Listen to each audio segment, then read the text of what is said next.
All right, Battletech enthusiasts, we are a few days in to the Clan Invasion Kickstarter, and I have to wonder, with like 28, 27 days to go, I think we're easily going to hit $1 million.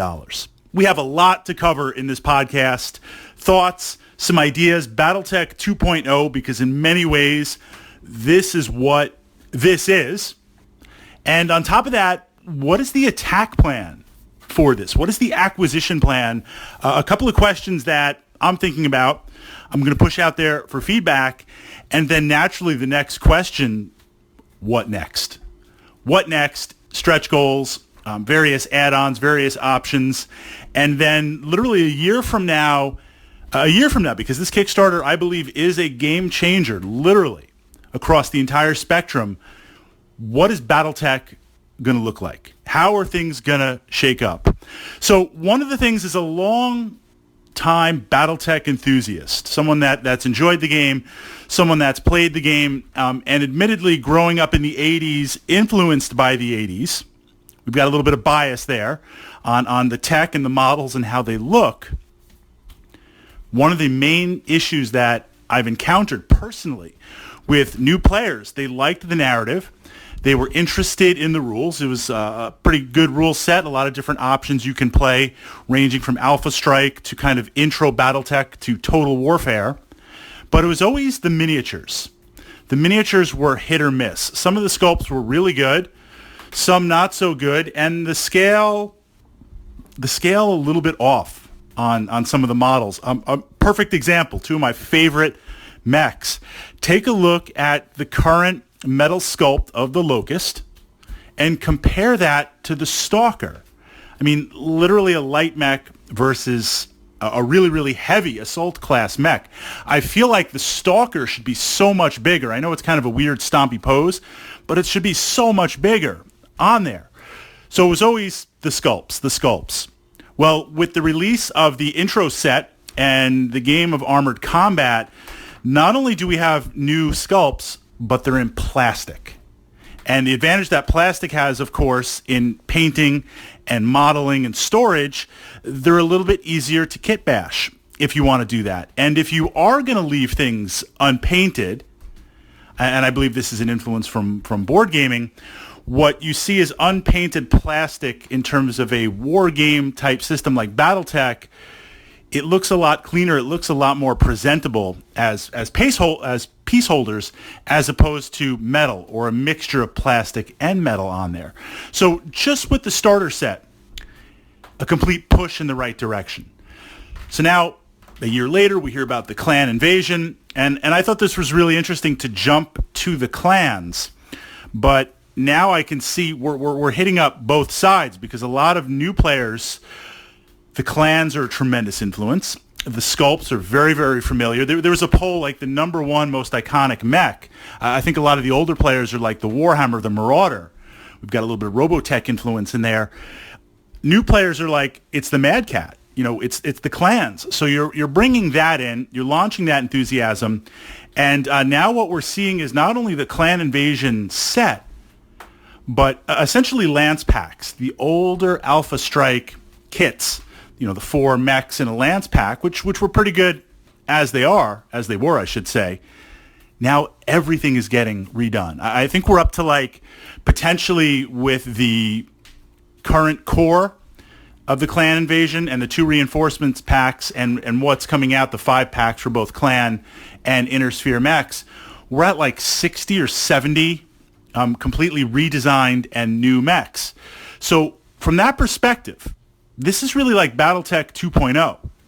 This is, I guess, the biggest equivalent for those of you who follow my channel and maybe you play Warhammer 40,000. Space Marines are very iconic. Space Marines look awesome. But with Games Workshop introducing Primaris Marines, which are essentially updated and modified looking Space Marines that are redone from the 80s and 90s sculpts of Games Workshop, you put the two together. You put a mini Marine next to a Primaris Marine, and you're like, there's no contest. It looks amazing. So the same thing with Battletech. When I see some of these sculpts and I see the plastic, like the plastic Thunderbolt, the plastic T-Bolt, In the Game of Armored Combat set, you can never have too many T-bolts. I've got 4. 3 of the metal ones, 2 of the primary sculpts, one's the alternate sculpt, and now the plastic sculpt from the Game of Armored Combat. The T-bolt looks amazing on there. So we've got all new sculpts. We've got redesigned books with updated artwork. And the hex maps. The hex maps have been refreshed. I actually really enjoy playing on these new hex maps now, not only tactically, but the visuals just look so updated on there. And the old hex maps, the classic hex maps, they were good at the time. They're still very good. So to update those rather than just do a reprint, we're in Battletech 2.0. I don't need an excuse to collect more miniatures because it's going to happen anyway. But I have to ask the question, given the old sculpts versus the massive release of all the new sculpts on there, both Intersphere and Clan, is there a reason to even go back to those metal sculpts on there?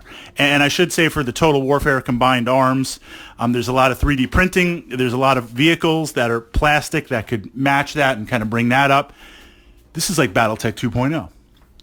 What do you guys think from that perspective? So now the Kickstarter, and these are the questions I'm asking. I'm backing right now as Comstar because I really don't know how to attack this, and I'm trying to show as a clanner, Jade Falcon, I'm trying to show some restraint here, and I'm trying to do the right thing. But there's a couple of questions I have to ask regarding Catalyst that weighs that decision, and we've got a couple of weeks to figure it out on there. My biggest question, first of all, from what I see, in terms of the mechs and the sets. Now, there's some swag like the dice, the challenge coins, which to someone that's a Battletech enthusiast and a completionist, those are important pieces. So, but putting that aside, the actual Battletech of the miniatures, the boxes, the sets, nothing as of this podcast right now. I mean, in a week or two we might see. I don't see any Kickstarter exclusives. I don't see anything that is not available, or I should say won't be available in retail. So right away I'm asking myself, March 2020 release date. I'm not trying to be the cynic here. I'm just asking the questions. March 2020 release date, and that assumes absolutely zero delays. We're going to ask that question too, because it is Catalyst. Why not just pick them up in retail? If I'm not looking to get the dice and the coins and the t-shirt and the patch and the challenge pins and all that, then just go into retail because nothing is exclusive. And that's the first thing that surprises me. And you can argue this both ways, right? Some people will say companies use Kickstarters essentially as a pre-order system. So they get all the money interest free up front. There's absolutely zero risk because they can print up the exact number of copies and maybe a little bit more to sell to retail. There's minimum risk for them. You're giving them money to hold for a year, and maybe at some point you'll get a product. And then on the opposite side, you have Kickstarters that Zombicide, the franchise, and you guys know I love Zombicide. If you don't buy in on the Kickstarter, you miss out on like 80% of the game with the exclusives and everything like that. So looking at this right now, I don't see anything that's exclusive in terms of sculpts, mechs, manuals, even the maps. They're all going to be available retail. I would like to see one or two mechs, sculpts, or something, not overboard. So if you miss it a year or two, you come to Battletech, you feel like you've been left out. That's not healthy for the longevity of the game. But just something to acknowledge by Catalyst, the massive enthusiasm in here, as opposed to free digital goods and stuff that you already have or stuff that you were printing up anyway as part of a convention to release or swag and things like that. So the cynic in me is like, okay, just wait, because I can buy this all on retail. And the question there will be, so now we get into price. With some Kickstarters, you pay, like Zombicide, I use that as a comparison. You're getting these exclusives up front. You are paying a little bit more. You're not quite paying retail. You're paying a little bit more for the boxes. But the idea is if you waited and you went to retail, I can get it for $10, $15, $20 less, but I'm missing out on the exclusives. So my question with the pricing structure right now, with what Catalyst has, is that retail? Or if retail is a little bit more, right? The Clan Invasion box, $50. if Catalyst is going to sell it for 80 and I can get it for 35 on Miniature Market, where's the incentive not to wait it out? So that's the question that I ask there. But then I ask myself, well, okay, I believe in this Kickstarter. I genuinely believe Catalyst was not ready for it because the Battletech community were very vocal, but we're vocal, but I think we're bigger than Catalyst and most gamers and kind of the social aspects believe or think. And this is something that the new players have been asking forever. I jump into Battletech, I just need some new sculpts. The people who've been playing a long time like myself, and we're just tons and tons of miniatures, to get a re-seen, unseen, new scene Marauder and Warhammer and Battlemaster and Longbow, I'm in. I have to do it on there. I mean, I have like 6 longbows right now. Do I need more longbows? If they're redone, yeah, I'll start up a new mercenary company. Like, it's just a win-win everywhere. And if you've been playing Battletech and you got out of Battletech, now you're looking and seeing new miniatures, everything refreshed, the presentation and the graphics, the visuals, top-notch, everything amazing. I mean, Catalyst has done an amazing job right there. You're like, I'm in. So I don't think they were ready for the mass enthusiasm. I think they were looking for just to make this a pre-release, get that cash. But now it is clearly more than that. And again, we're only 3 or 4 days in. So what I have to wonder, given the enthusiasm, so you're like, Fritz, you're saying don't buy in, or you're not going to buy in. This is why I'm sitting at Comstar, because I don't know yet. If I don't buy in now, they're going to produce everything for the Kickstarter. Kickstarter is going to go out. They're then going to use that, since they have the molds produced and the backers provided all of the risk. They're now going to release to retail, much like I believe these Lance packs and Star packs are going to replace the old Alpha Strike packs. You've got the intro box set, you've got the clan box set, and you've got the Game of Armored Combat box set. But look at the demand for the Game of Armored Combat. I think it's on the 3rd print run right now. It was hard to get on the 1st printing. It was challenging to get on the 2nd printing. It seems okay now because the fresh wave of 3rd printing, but what happens when that goes out of print really, really fast? We saw this with the previous starter set, which of course, things are updated now for technology and literal technology and renders, but the previous box set was an amazing value. And the previous box set at the time for the literal printing tech level was amazing. That sold out like nothing. Fast, done. Then you had to wait, 2 or 3 years? Then there was a reprint. If you didn't buy in on that, you're done. So part of me is wondering, even though it's a pre-order, if I lock in now, if I lock everything in now, then I'm in. I can at least, in theory, guarantee that on there and pushing forward. If I wait, are we going to have some supply issues on there and have to go to that? Now, there could be like a hybrid. This is what I'm thinking. I love the clans, but so the option, I guess, is go all in, wait and don't go in, wait till it hits retail on there, or meet halfway. In terms of that, I love playing the clans. I love playing Jade Falcon, but I have to say most of my games are Inner Sphere, Succession Wars. I like those mechs, and I like that tech base better. A more conservative approach would, of course, be to pick up the clan Invasion box set, because that's the core, that's the anchor. Although one could say just go in on the Lance packs and go all in on the Inner Sphere Lance packs. Get that Archer, get that Warhammer, get that Longbow, get that Centurion, get everything. We have a Stalker remastered on there? I mean, just get everything remastered. That right there is an amazing starting point and an amazing update to the collection. And then as cooler heads prevail and things are a little bit more rational, when it goes to retail, work on the clans. Pick up the clans on there. Or one could say, if you're a Battletech enthusiast and the clans are your primary anchor and you need some targets to shoot at, focus on the core Invasion box set, focus on the clan star packs, and then retail pick up the Lance packs on there. So there is a middle approach.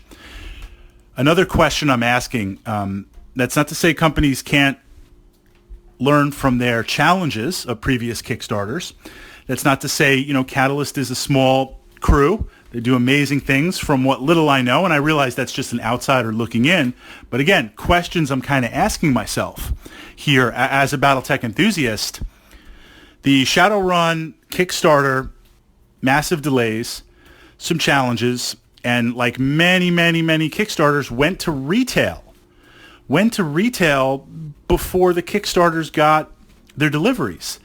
So I ask myself here, the first 2 Lance and Star packs, from what I believe, are done.